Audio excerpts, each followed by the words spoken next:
Hi, everybody. This is Loren Baker, founder of Search Engine Journal, and welcome to today's special episode of the SEJ Show, brought to you by Adzuma and SEMrush. With me today, I have Anna Crowe from the SEJ team. How's it going, Anna? Hey, Lauren, it's great to be here. Fabulous. Thanks so much for joining me on this Friday afternoon. I've been looking forward to this episode for a while because we're going to dig into a couple things, including everything that's going on the Google ranking factors side of the house. So really excited to dive into that. But beforehand, how about if you could you tell the viewers a little bit about yourself and listeners a little bit about yourself, what you do at SEJ, and then other interests that you have in the world of digital marketing. Yeah, of course. I can't believe I was actually just looking at this before the podcast, but I've been here for almost 6 years now. In February, it'll be 6 years at SCJ. So Oh my time is gosh. going by so fast. But yeah, so I've been here for a while now. I've transitioned from writing long form content to emails to now working on the ebooks for the last 2 years, working closely with Danny Goodwin, our editor in chief. And outside of SEJ, I'm currently the director of content at Panther. We're like an HR global compliance software, so leading all the Mhm. content efforts there. And prior to joining SEJ, I got to do a lot of social media. So I got to be the voice of Jimmy Buffett on Twitter and help him sell Oh, concert nice. tickets. Yeah, it was super fun. Got to go to a lot of concerts for Mailboat Records. So really fun reggae scene for a while. Oh, very cool. Very cool. Yeah. So that's awesome. I love hearing about diverse backgrounds. I didn't know that you were powering Jimmy Buffett's Twitter. So Yeah, I that's mean, pretty cool as well. that was back in the day when Facebook first came out, so that was many, many moons ago now. Got you. Got you. So yeah, so we just published a few weeks back our SEJ ebook on Google ranking factors, fact or fiction. So for any of you that are currently watching live on YouTube, Facebook, and now LinkedIn, this is the first episode that we're streaming to LinkedIn. So if you're on LinkedIn watching this, leave a comment to let us know that it's working. And then also, here is a link to our Search Engine Journal Google Ranking Factors ebook, fact or fiction. So, Anna, we went through how many ranking factors did we go through putting this book together? Ugh, it was a beast. I think when Danny first came to me, we had about 94 different factors, and then we cleansed it a little bit and got down to 88. 88. It's still quite a bit. I hear the number 200 thrown around quite a bit. Do you have any idea where that came from?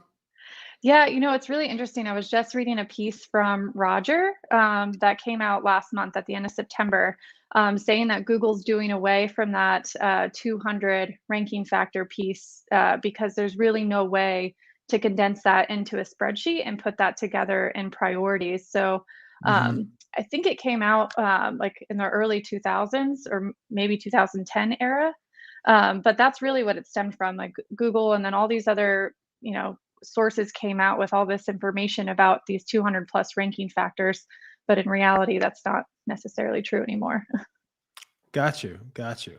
So, could you tell me a little before we dive into the ebook, kind of what gave us the idea to put together this piece on ranking factors? And then, by the way, there's so many people on LinkedIn right now confirming the fact that this is streaming on LinkedIn. It's pretty amazing. So, thanks to everybody. Thanks to I feel like I'm on Romper Room. Rosemary, Joshua, Shaeb, Stefan, Jose, Damien, Ashwini, on we. So thank you guys so much for confirming the fact that we're on LinkedIn today. And as a reminder, we're talking about Google ranking factors in the ebook that we just put out at SEJ. So what was the methodology that we used to review this list of 88 different ranking factors that have been reported to really prove or to quote unquote myth bust whether these are important ranking factors at the end of the day or not? Yeah, that's a really good question. So Danny and I well, Danny first came to the table. This was his idea, and he came to the table with this in back in November in 2019. So this is how long this ebook has been in the works that we've been, sinking our teeth into. But the goal really was to become the SEO mythbusters. What is and what isn't a ranking factor. but more defined by facts and not opinion and commentary. As you start scrolling through Google search results of what Google ranking factors are, there's a ton of information out there in the landscape, but there's a lot of misinformation out there. I stumbled across a piece that came out and said that Easter eggs were a ranking factor. That's definitely not something we want people to dedicate their time to. So we really wanted to become an authority and really dive into this to understand what truly is a ranking factor and what may be potentially influencing ranking factors if they're not a confirmed ranking factor. And our process was the editorial team at Search Engine Journal came together and we split up all these different factors piece by piece. And then we went through a really thorough review process. So from the writing phase, then to having at least 3 different people review it, fact check it, make sure that the data was actually true information that was backed by scientific evidence, Google patents, studies, all that details. And then we even shared this with external resources. We had an amazing team of reviewers. Dave Davies, I've got to get a shout out to. Jeff Ferguson and Ryan Jones kind of gutted it and gave us all some really amazing feedback before we even went into the design phase of the book. So yeah, there was a lot that went into this. Amazing. And I'm looking at the ebook right now. Basically, for those of you who haven't downloaded it yet, I did drop a link. But if you go to searchenginejournal.com/ranking-factors, you can definitely check it out, download it, et cetera, et cetera. And it looks like we looked at the claim, why people believe it may or may not be a ranking factor, the evidence behind it, any confirmation from Google or solid evidence pointing to its status as a ranking factor, the evidence against it, logic, expert opinion, as you said, bringing in a panel of experts as well, and other evidence it's not a ranking factor, and then our overall verdict. And I really like the way that we put together those verdicts, because we definitely gave it a score going all the way from red to green. So for those of you who have not downloaded it yet, in true Amazon fashion, here's our preview, and then you can go to the site and download it in its entirety. So I'm going to go back to the regular thing. So amazing. And how long did this take to put together? It was a pretty big project. Yeah, so we started in November 2019, and then we actually didn't start writing until January 2020, and then we released it last month. So this has been over almost 2 years in the process of working, just because there was a lot to comb through. There's tons of studies out there, but whenever you actually get into the meat of those studies, a lot of it's opinion and cause and correlation kind of studies that doesn't necessarily ring true to what Google's statements are, or what's in their patents, or what's confirmed from the voice of John Mueller or Danny Sullivan. That's awesome. So one thing I like about this, it's not just about tooting our own horn about this piece that we've put together, this study, but the fact that it took almost 2 years to put it together. And you have a background in B2B content marketing and digital marketing. Have you found that when you're working on like large ebooks or white papers, putting together the research, have you found that it does take time to do that research and to do it accordingly? And especially with like controlling expectations, like how has that worked on your side in the world of B2B?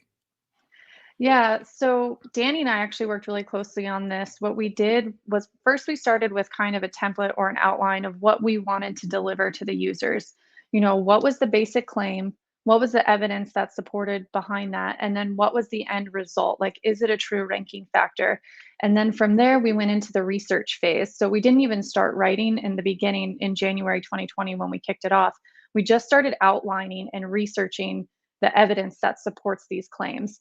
And then, of course, in true Google fashion, Google started to release new algorithm updates. Page Experience came out, Core Web Vitals, all these different pieces that started coming together that we started to have to add into the book that caused more time for research. So I would say a good chunk of our time, I'd probably say, maybe even 60% of it was spent researching before we actually began writing the piece. Got you. Very cool. And you had mentioned about Google actually changing. We just got through the summer of Google changes, right? It seems like something is happening every day. Now something in the autumn, everything is happening during the weekend. So how much attention did we end up paying to the Google algorithm at the end of the day when putting this together? A lot. Unfortunately, it's the nature of the beast. With Google, it's definitely a science behind it. There's an algorithm, there's a reason to the algorithm behind it. And whenever you start to kind of look at it that way, you can start to understand where you fit in the ecosystem. The more you understand how the Google algorithm works, the better you can deliver an amazing piece of content to the user. And so we really had to start to go back, and we had to revise a lot of the articles that we already wrote because of these Google algorithms that started to update, especially over this past summer. So there was a lot of like quick little fires that we had to put out. And then this is still an ongoing process. So as Google's still coming out with new pieces, the mobile scrolling that just came out, the knowledge graph pieces, we have to constantly update this ranking factor guide in real time to make sure that we keep up with all these changes that Google makes. Amazing. It sounds like the life of an SEO has been mirrored into this project 100% then, in terms of keeping up with everything. Speaking of which, yeah, the continuous mobile scrolling, are you a fan? I am. I think I actually heard it first from Lily Ray, and she Hmm. put it on point. That this is going to really change, our click through rate in the SERPs. I forget who did the study, but there was 1% of people that actually clicked to page two. I think that this is going Right. to see a nice shift in that, and maybe we'll get more of a holistic view of content for our users. Yeah, and we'll get back to ranking factors in a moment, but it's really interesting for you visibility because it's just not natural to click on a button when you're looking for information on your mobile device, right? You scroll, and you scroll up, you scroll down.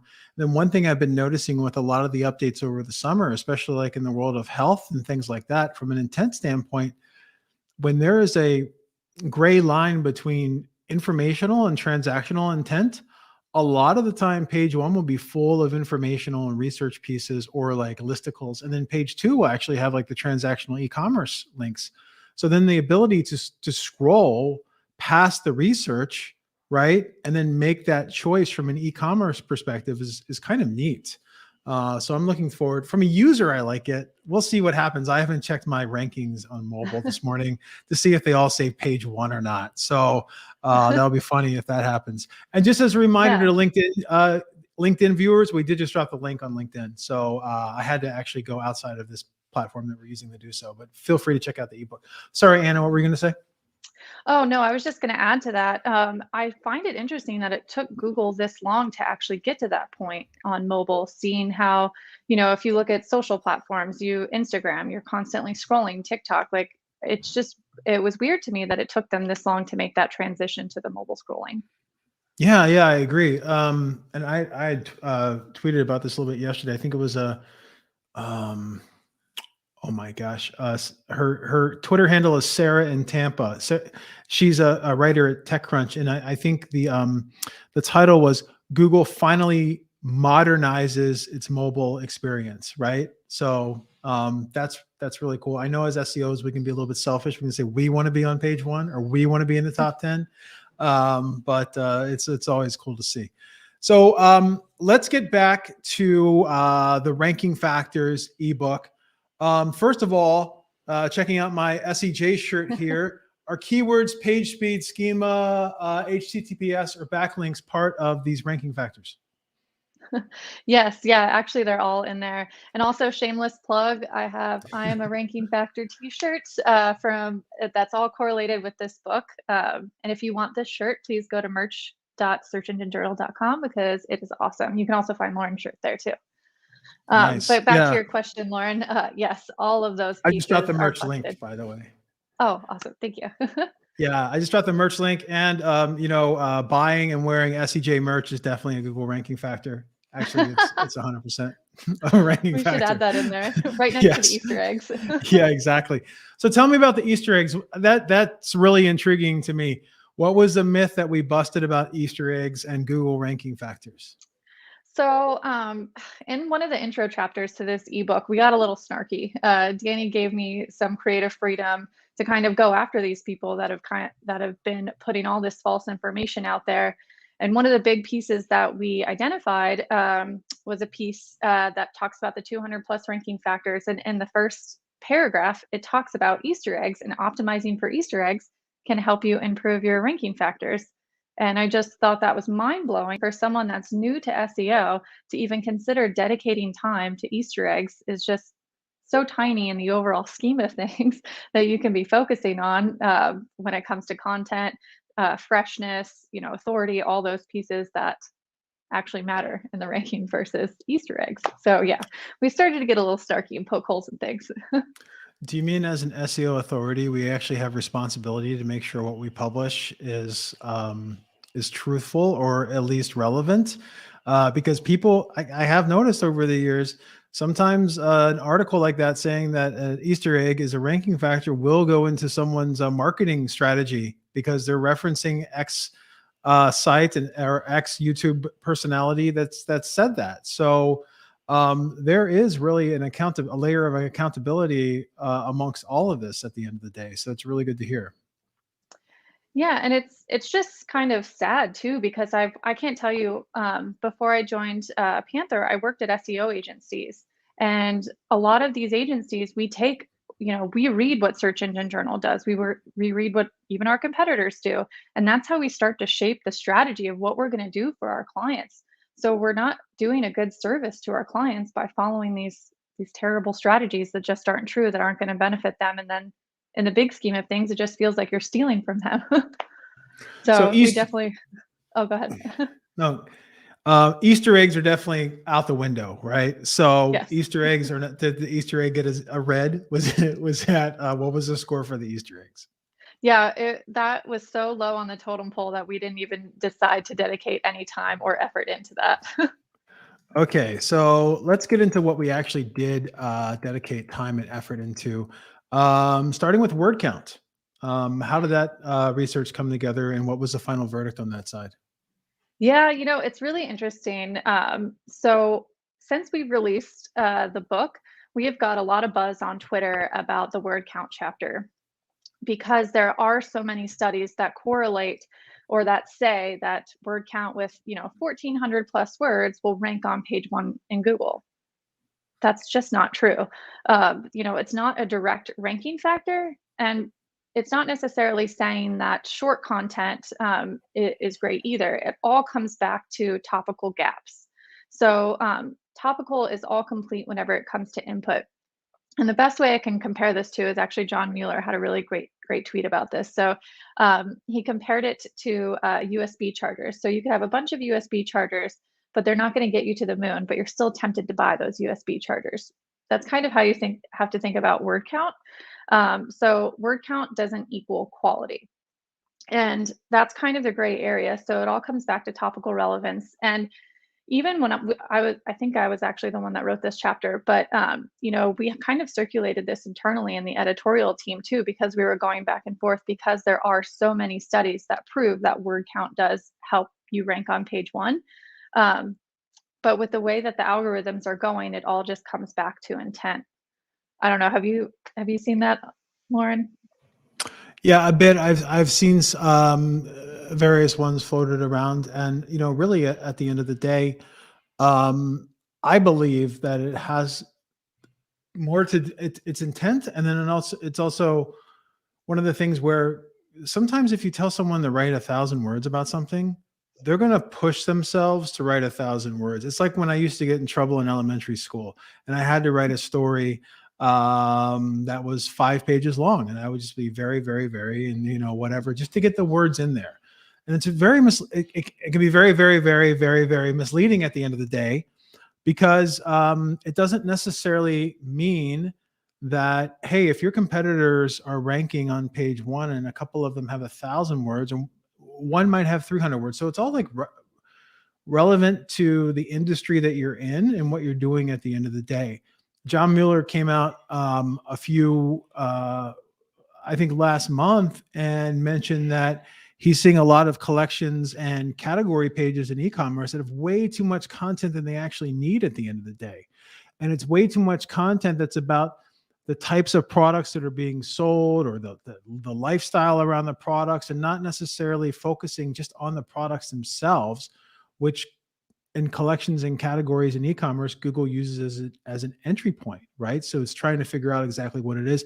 Also reminds me of like the recipe SEO space. And I'm not in the recipe SEO space at all, or I haven't been for a long time. I don't really want to be, but I know that when I read a recipe that is probably about, 200, it's a list of ingredients and like what to do and what to cook. And that's within a like 1,500 word piece. What's really the point and putting all of that together? So that is it is pretty interesting from an intent-based standpoint at the end of the day. I agree. Yeah, it's funny that you mentioned going back to school because I immediately thought of the FCAT, and I'm like, you're right. We had to sit down and write 1,000 words to get out of that, or the SAT, one of those two exams that you had to get. But I find that whenever we talk about word count, I think kind of to what you were referencing on like the category pages, is people get nervous about getting hit with thin content, but that's still kind of a gray area in some beginners' minds, because just because you have, maybe 200 words on a page doesn't necessarily mean that you have thin content. Thin content is really targeted at content that's generated automatically, doorway pages, copy scraped from other sites, Right. affiliate programs. It's not necessarily related to the quality or the topical relevance of the content. So I see that happen a lot, actually, in a lot of clients that I've worked on in the past.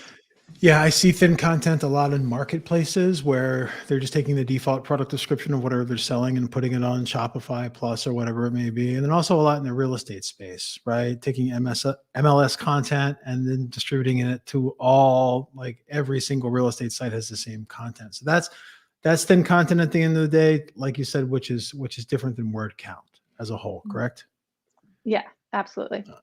Okay, amazing, amazing. So another thing that came up, I believe, as a ranking factor was content freshness. Could you get into that a little bit, please? Yeah, so this is a really good one because there's a lot of confusion on like what freshness means in this realm. So, how fresh is an article? Is it the day that you read it that was published? Is it a week later, a year later? Is that considered fresh? So, Google uses a Query Deserves Freshness (QDF). I know that sounds like something you would order off the KFC Yeah, I menu, know. but it's part of it. So essentially, it's just to decide when to serve users information and when not to. And they kind of break it down into a few different categories. So, breaking news. So, what you see on Search Engine Journal, Google comes out with a new algorithm update. That's considered breaking news. Reoccurring event queries. So, sport events, TV shows that's tied to a specific date. Current information queries and product queries. So that kind of all encompasses freshness. But I see often some mistakes that people have made or misconceptions based on how this is served is, say they have a piece of blog content and it's a listicle and it's dated for 2020. So all they do is they go in and they update the date to 2021 to Yep. reflect, the top 10 tools for 2021. And because they want to hit this content freshness, but that's not necessarily tied to the content freshness algorithm. Do you see any issues like that whenever you're looking at this, Lauren? I do. I see it quite a bit, and I see some common mistakes. So one is the difference between updating the date or the year in a title, Mhm. or even a URL, which I do see from time to time. It always confuses me, and also the piece. Like, so I've also seen where some sites have just gone in and updated the publish date, and they're like, Yep. hey, you know what? If we update the publish date on everything and make it look new, Google's going to think it's new. Well, the thing is that Yep. things change over a year, right? So let's take into as an example, maybe we have a listicle on the top paid search management platforms to utilize, and we have Adzuma listed there, right? Or maybe we have a piece all about top ways to track your Google rankings, and we have SEMrush, right?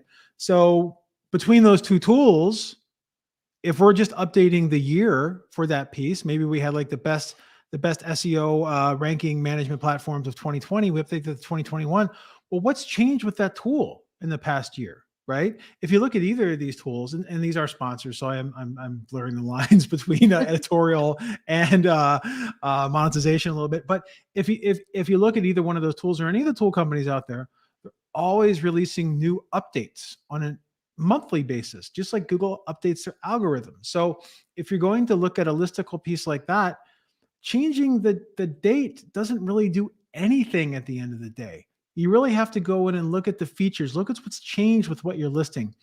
Look, making sure that everything is not just evergreen, but everything is really up to date in terms of what you're talking about on the piece. Are you linking? Like one good, I was running a broken link report the other day for a client who had multiple broken links that were to government pages. So basically, they were doing research reports, and then in the citations, it was like to cdc.gov or fda.gov.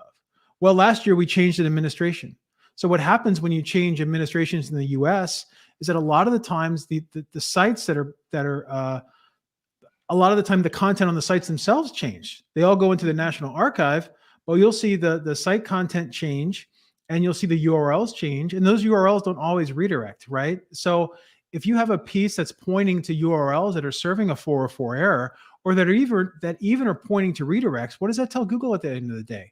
It tells Google that you did half your work, right? Or maybe even a small percentage of it. That you updated the year, but you didn't go through and update those links. No one should be linking to a page that redirects, right? That tells Google that it's not up to date. So you update the link to the target page. So just going through that list or that piece of content or whatever it may be and refreshing it as often as your industry refreshes, right? So if you're in an industry like SEO that's changing every day, we're gonna have to change a lot of content every day. I know our team, we're rewriting content on SEJ all the time, right? But if you're in if you're in an industry that doesn't change as often, I'm trying to think of one. The cheese industry, for example, right? So the concept of cheese curds probably does not change from year to year to year. So, or maybe it does. So like going in and updating that with like fresh product links or, research and this and that, or is poutine actually illegal in the US? Like that's something that you're really going to want to update on that annual basis. But if it's something like SEO that you're writing or something in tech, you're going to want to do that a lot more often and really pay attention to how that content is ranking or even the click-through rate that you get on that content within Search Console. Because when it starts to drop for virtually no reason, maybe your competitors have updated their content. Maybe Google has changed the way that they're serving based upon user intent, or maybe your content has just become out of date a little bit. And that's always a great time to flag it, update it, get it republished again. And then if you see it starts to raise, then you can set up a system or standard operating procedure within your company or your content team to know when something starts to drop a little bit. Hey, maybe it's time to refresh this. So that's what I've seen. I don't know. I'm probably rambling on too much, but I get a little passionate about this because I have worked on projects where someone was like, hey, you know what? We updated all of our publishing dates to show Google it's new and nothing happened. And I'm like, yeah, well, you're lucky only nothing happened. So very cool, very cool. Content freshness and query deserves freshness. So next, this is an interesting one. And I did see a little bit of conversation about this within Twitter because it's such a talked about concept is author authority and EAT. So is expertise, authoritativeness, and trust a ranking factor with Google? Yeah, that's I agree with you. I saw a lot of this on Twitter, especially after we released this ebook. But EAT is not a ranking factor. And that's very clear. They've made very good claims that EAT is not a ranking factor, but it is an important piece that influences rankings. It essentially just helps you evaluate the trust of your content, and it just kind of merges into so many other signals that connect to EAT. So while might not be working towards an EAT score, you are working to create a holistic piece of content, whether it's links, content on your site, or even your website. You are creating an amazing piece that connects to EAT, but it is not a ranking factor. So it's important at the end of the day with proving trust and proving that you're a reputable source, but it's not necessarily going to help from a ranking metric perspective or an algorithmic perspective, you're saying. Yeah. Yeah, Okay, cool. exactly. Yeah. Cool. All right. And the next one is much talked about because it's basically what Google was the foundation of Google when it launched is links. Are links a ranking factor? Yeah, I think that this is probably one of the most popular lines that you'll ever read in content. Backlinks are the most important ranking factor. I can't tell you how many times I've read that over and over again in content. It's almost as overplayed as content is king. But the truth is, links are still a ranking factor. They are still very important. It's just with the latest algorithm updates, not necessarily the latest, but like over the last couple years, things are just getting a little bit stickier. So it's more about relevance and authority of where those backlinks are coming from that helps the ranking factor. So it is a ranking factor, but it's not as a major player, I would think, in my own personal view, as it used to be. Cool. Cool. So a little bit more about, like you said, the relevance, authority, as opposed to things like just the anchor text alone. So a link coming from a site that's not relevant to you, or maybe a site that was just launched by someone whose job is to launch sites that link to other places may not have as much influence as it did previously Yeah, and we with saw that Google. even this past couple months ago, they came out or they hinted at an algorithm update related to link schemes. So you're seeing that they're still paying attention to it. It's still important to Google, but the way that they're going about it and the way that I think w- websites are being ranked is different now based on the backlinks. It's not necessarily about especially comments or forums or things like that. It's about or even getting that backlink in Forbes or entrepreneur.com. While that has an amazing piece of an authority and yes, it helps, is it truly relevant to your product and your brand? I think relevancy is just Right. becoming a bigger player. It's amazing to me that people still buy comment links and forum links, like forum sig file. It's just that's been out for a decade. And most comment, like, I don't know. I Commenting used is to be one of important. those. What's that? I used to do a lot of that back in the day when I first started in SEO. I started in link building, and a lot of it was going in. I worked with a car company in Australia, and one of our Mhm. things was we had to go to car forums, and we just had to feed back on forums with a link from our name. And it just is. It's so crazy how much the algorithms matured to not care about things like that anymore. Yeah. Now, that's not to minimize the importance of having conversation in forums on behalf of the company, right? Hmm. So you can go to a forum, you can participate if someone's asking about,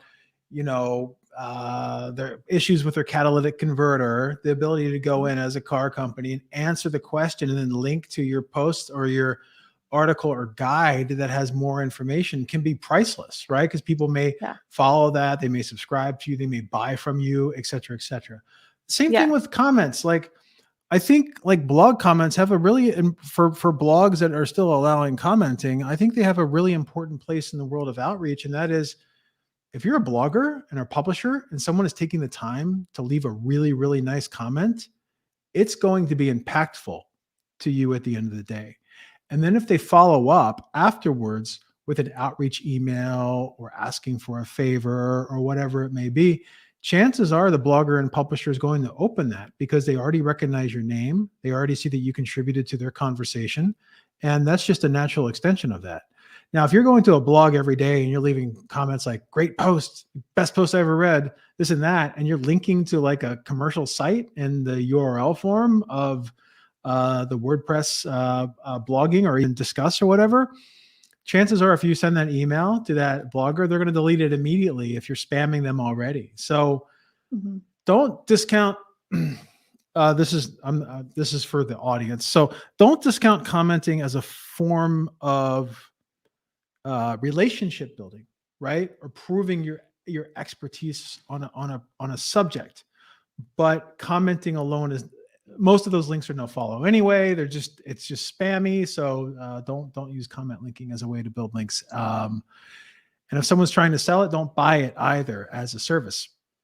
What about domain and site age? This is always kind of a gray area. What were your thoughts here, and what did our board of reviewers find when grading age as a ranking factor? Yeah, this one actually came as a surprise to me because now I'm dating myself, back, 15 years ago when I got involved in SEO, I thought age, was a direct ranking factor. And that's because back in 2010, Matt Cutts actually came out and said that that was part of the ranking algorithm. Um, but again, that was 10 years ago, longer than 10 years ago now. And John Mueller came out on Twitter and just kind of laid the law down and said domain age helps absolutely nothing. It serves no relevance. So I was actually kind of surprised by that. But obviously, seeing how mature the algorithm's gotten over the years, it makes sense. But that's not to say that, say you're buying an older domain, there are some, it might not be a direct ranking factor, but there are some things that could help you. So how many, links that site had, any redirects, merges, or things like that, that could benefit you, but it's not necessarily a direct ranking factor.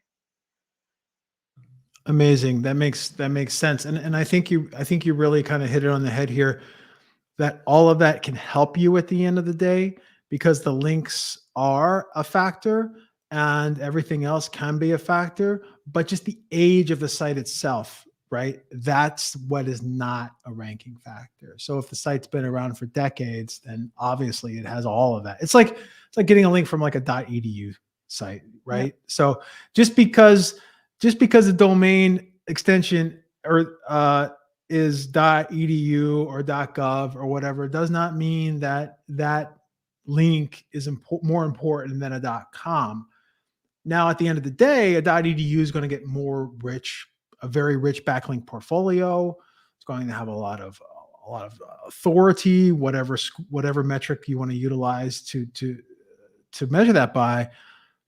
But it's not the fact that you just got it from a site, because there are some sites out there that are .edus or whatever, and they're trying to sell links, and they're not really. I don't know how they got their URL, but they're not really universities, or maybe just online universities, and they don't have the same background as like a real university site would have. And then also, as you probably know, there's plenty of students out there that are trying to make an extra buck selling links on their blog on a college site as well. So it's not the same as actually having the college write about you or the college feature you on their career counseling page or something like that. So very cool.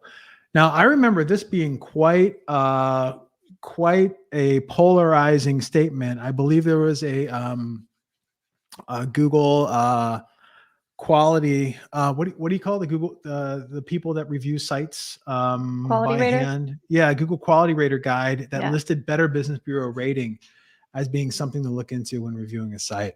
And so they're like, it seemed like when that came out, instantly everyone's like, you got to get on the BBB right now. So Better Business Bureau, is it a ranking factor or not, Anna? Yeah, it actually used to be in the quality rater guidelines. And I think that that's what caused a lot of confusion. But on Twitter, after we released this ebook, there was a lot of buzz from review sites that this is like their bread and butter saying how important these were. But the fact is that your BBB rating does not affect your ranking factors. There's no correlation. Um, and if you think about it, the BBB rating is really only for the US. It's not necessarily for anything outside of the US. I think Mexico and Canada, but correct me if I'm wrong. But essentially, it doesn't make sense for Google to use that in their algorithm because it's only isolated into those specific areas.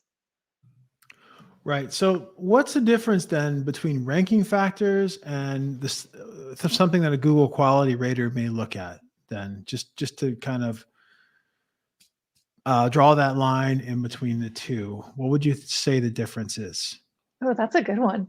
Um, so I look at Google Rater guidelines as really they're trying to be the middleman of what the user intent connects the dots to versus the scientific portion of the algorithm. And it's really just about making a really amazing experience for the user, tying in that intent, tying in the relevance and the topical authority to that is really what a quality rater guider, I guess, or a quality rater. What would you call them? Is to look at. I don't know. What would you say to that, Lauren? I'd say it's the same. There has to be some kind of there's the AI is only so smart, right? At the end of the day. So when you have a human looking at something and say, for example, you're in a space where it can be a little bit shady, like a supplement space, Mhm. and you have certain supplement companies that are established, they're sold in stores, people know about them, and you have others that are online only. And then when you're looking into things in terms of everything kind of matches up from a site perspective, right? But what's the background behind that company? So what are you naturally going to look at? You're going to look at things like reviews within Google, reviews within third-party sites. You're going to look at Google. When I had Bill Slosky on a couple of weeks ago, he was talking about how Google had filed a patent with basically identifying the popularity of brands in certain areas based upon image recognition. So, is that brand popular or used throughout the US? Are you seeing that brand? I don't know how you could do this from a supplement perspective, but it would make sense with cars, right? Are Mhm. there so many cars being sold in this area versus that area? But there's only really so much that you can tell at the end of the day, just looking at the site and the code and the content. You really have to see who's talking about it, where they're talking about it online. And I would think that, Better Business Bureau listings would have value to figuring out the, the intangible trust behind a company as defined by consumers and its customers, right? Mhm. Is this company selling a quality product or not? Now, there are some instances there where, Better Business Bureau also has best of lists that compete in the rankings. And a lot of those links are affiliate links. So they're making money off of that. Better Business Bureau also makes people pay to gain control of their account and to add or edit or respond, yada, yada, yada, to all of the different reviews that are in there as well, almost like a Yelp or someone else could. So I think at the end of the day, for a Google quality rater, someone that's a human and going into Better Business Bureau or going into Yelp or going into another third party review site, and if they're seeing that, hey, this is a panini store and in Tampa, and everyone's reviewing the panini saying, well, this is not a true Cuban sandwich. It had turkey on it, or this was not a Reuben. It had this on it, or my panini was terrible, or it fell off the floor as soon as I tried to eat it, or whatever. As a quality rater, that tells me that this place makes terrible paninis. So they probably shouldn't rank number one for like best panini store in Tampa, even though they've done a very good job of optimizing their site to do so, right? Because that can be really misleading at the end of the day. So where's the connection between like what's happening in real life and what's happening just by reviewing titles and H1s and everything else, right? So that's at least the way I think of it. Could be right, could be wrong, but that's my connection between Better Business Bureau and review sites. Does that make sense? Yeah, I actually really like that, the way that you described that. That was a good analogy. But it does make sense because you have to step outside of the boundaries of the website and what's just on the content. You have to take a look at what's going on these other review sites. Even, that's where Google reviews come into play, and not just Better Business Bureau. So yeah, that makes sense. Cool. So also, it looks like actually last year, yeah, you're right. Google and Danny Sullivan did come out and say that Better Business Bureau is not a ranking factor. So any final thoughts on this entire project? What people can walk away from it with, any learnings, et cetera on that side. Yeah. So, I get this question a lot whenever it comes to ranking factors is, do you need to pay that much attention to the Google algorithm? And I think the biggest thing that I learned after going through this process, and even now how I write content, how I structure my articles, how I structure a web page, is it's about science. So it's nice to understand how the algorithm works, but then understanding that the goal really is just to build a better page for the user. And once that clicks and you start to understand the core of how the engine works and you understand your place in the ecosystem, it just results in a much better strategy, a much better experience for the user, a more beautiful design. And that's really where Google's going with this algorithm. They're making all these changes and getting rid of stuff and sunsetting things like, classic mobile links, or, discrediting certain backlink style or the way that we write content, or having keywords hidden on the page back in the day. They're slowly getting this out of the algorithm because they want to impact the user. And that's really what the goal of this ranking factors ebooks was about. It's to show you, yes, there's all these ranking factors, but it evolves and it's truly just about the user. And yeah, the goal is just to make an amazing web page for your user. Fantastic. Well, as a reminder to anyone who's listening or watching, you can go to searchenginejournal.com/ranking-factors and download our SEJ Google Ranking Factor Fact or Fiction ebook. Anna, the head mythbuster on this project, thank you so much, not only for putting together the ebook over the past 2 years. It's pretty amazing. Like this ebook planning has been through pandemic, everything else is all coming together, an election. Yeah. So really cool to see, to hear, and to kind of get behind the scenes, not only what is a ranking factor and what's not, but also just like the overall publishing of a piece like this. So again, thank you so much.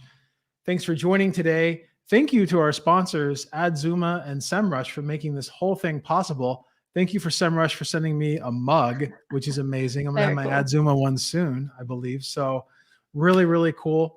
Anna, anything? I've dropped your Twitter handle in here so folks can follow you there, your LinkedIn, so they can connect with you as well. Anything you'd like to say before we sign off for today? Just hit me up on Twitter if you have any questions. Just send me anything related to burritos or tacos. That's how you'll get my attention.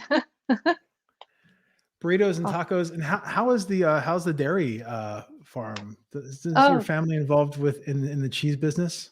Yes. As well? We make farms. Shout out to my cousin, Sweetgrass Dairy. They make amazing cheese. They just won for third best blue cheese in the world last year. So yeah, it's amazing. Wow. Check it out. Wow. So I saw Ennui was on LinkedIn. So Ennui and any other French viewers right now, definitely check out the third best blue cheese in the world. Really cool. Anna, it's been a pleasure. Thank you so much for joining us. Thank you to everyone who has tuned in today. And the next episode of the SEJ show, we'll be bringing on another SEJ member, Shelley Walsh, to talk a little bit more about everything else in a new Google ebook, as well as the SEJ ebook about the state of the SEO industry in 2021. We ran a lot of different studies, surveys, salary information, everything else. So we've decided to add a new format. So we're sharing this information on our podcast as well. Also, for those of you that tuned in live on LinkedIn today, thank you so much. Thank you for blowing up our comments and letting us know that you're actually on LinkedIn. It's really exciting. And it's been really exciting to actually test this live. So thanks again. Anna, thank you. And thanks for everyone that joined us. Have a good day and have a great weekend. Thank you for joining us this week on the Search Engine Journal Show. If you liked this episode, subscribe to our channel for so much more and click the notification bell so you don't miss a thing.